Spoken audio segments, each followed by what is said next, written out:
केंद्र सरकार के द्वारा देश भर में जाति जनगणना कराए जाने के ऐलान के बाद पूरे देश भर में इसको लेकर राजनीति सरगर्मी तेज हो गई है। विपक्ष के द्वारा इसको अपनी जीत का दावा किया जा रहा है। कांग्रेस के जिला प्रवक्ता डॉक्टर आशीष रंजन सिंह ने कहा कि देश में जातीय जनगणना कराने का ऐलान करना मोदी सरकार को राहुल गांधी के आगे झुकना पड़ा है।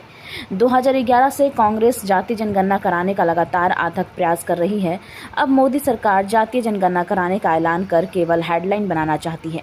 लेकिन मोदी सरकार की अगर मंशा ठीक है तो सरकार जातीय जनगणना कराने का हेडलाइन नहीं बनकर डेडलाइन भी जारी करे, क्योंकि जब कांग्रेस के द्वारा जातीय जनगणना कराने का प्रयास किया गया तो यही सत्ता में बैठे लोग कांग्रेस नेताओं को अर्बन नक्सल कहकर विरोध किया था। लेकिन आज हमारे नेता राहुल गांधी की मांग के आगे केंद्र सरकार को झुकना पड़ा।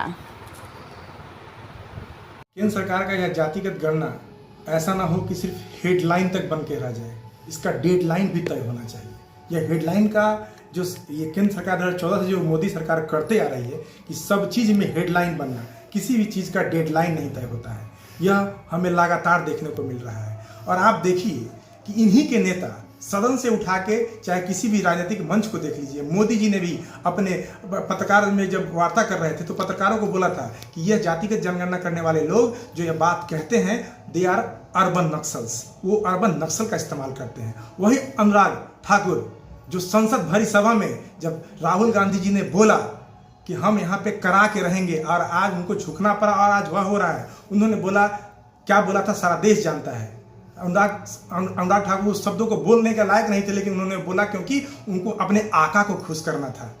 हाँ, आप देख लीजिए अमित शाह को क्या बोला था, आप देख लीजिए नितिन गडकरी को क्या बोला था, योगी जी को देख लीजिए इन्होंने क्या बोला था। यह सब सामने है। ये लोग दो मापदंड लेके चलने वाले लोग हैं। इनकी मंशा बिल्कुल साफ है, लोगों को बरगला के उनकी भावनाओं के साथ खेल के राजनीति करना, उनकी भावनाओं को ठेस पहुंचाने का काम करते हैं। लेकिन राहुल गांधी जैसे योद्धा जो अपनी गलती जब समय आती है, आज देखिए उन्होंने कहा कि 80 के दशक में हमारी गलती हुई थी, उनको उसको स्वीकार भी करते हैं। लेकिन दूसरी तरफ जब देश की बात आती है, इस समतामूलक समाज की बात आती है, संविधान की बात आती है, बाबा साहब अम्बेडकर की बात आती है, तो वो एकदम पूर्ण रूप से उसके लिए लड़ते हैं और हक दिलाने की बात अड़ते हैं, संसद में लेकर रोड तक लड़ते हैं। और आज सरकार को उनके ऊपर झुकना पड़ा है और इसी का नतीजा है कि आज सरकार ने इस जनगणना के लिए अपनी हामी भरी है, लेकिन हेडलाइन बनाया है, इसकी डेडलाइन जरूर तय होनी चाहिए।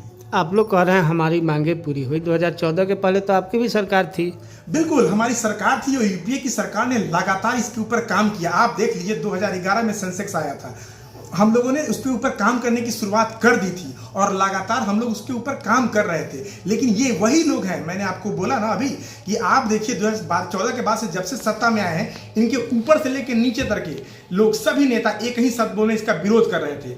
आज राहुल गांधी का इनको झुकना पड़ा है। तो उसी तरह यह लोग उस समय भी संसद से लेकर सुप्रीम कोर्ट न्याय अधिकार में वहां भी जाके इस जाति के जनगणना का विरोध करने का काम किया है। तो हमारी पार्टी, हमारी सरकार सदैव समतामूलक समाज चाहती है और सबको समान अधिकार दिलाने और न्याय दिलाने का कार्य करना चाहती है।